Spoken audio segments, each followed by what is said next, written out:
Music by DJ Sarfaraz. तोरा जैसन जैसन के हमें रेल दे लिए, मर्डर करके बाहर ये से बेल ले लिए। तोरा जैसन जैसन के हमें रेल दे लिए, मर्डर करके बाहर ये से बेल ले लिए। हथियार देखिए तो कोई नहीं टोको है, प्रशासन भी हमरा सलाम ठोको है। नंबर प्लेट देखी के न गाड़ी रोको है, प्रशासन भी हमरा सलामी ठोको है। प्रशासन भी हमरा सलामी ठोको है।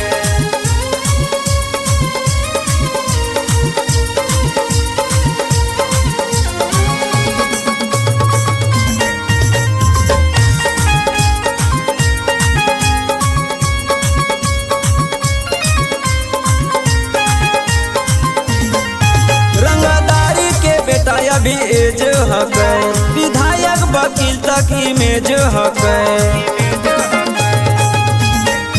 रंगदारी के बेटा अभी एज हक, विधायक वकील तक इमेज हक।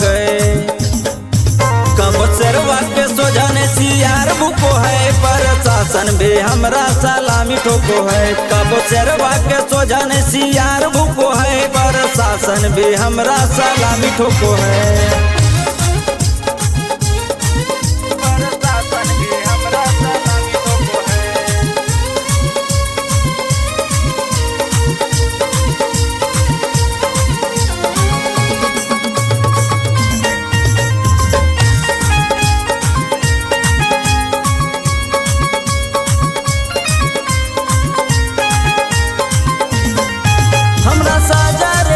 खाली मौत हके, जे बोले ज्यादा नहीं लौट सके।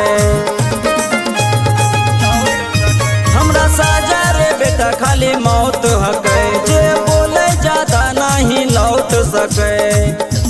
संतोष रंजन के हाथ में हथियार लौको है, प्रशासन भी हमरा सलामी ठोको है। हथियार देखिए तो कोई नहीं टोको है, प्रशासन भी हमरा सलाम ठोको है।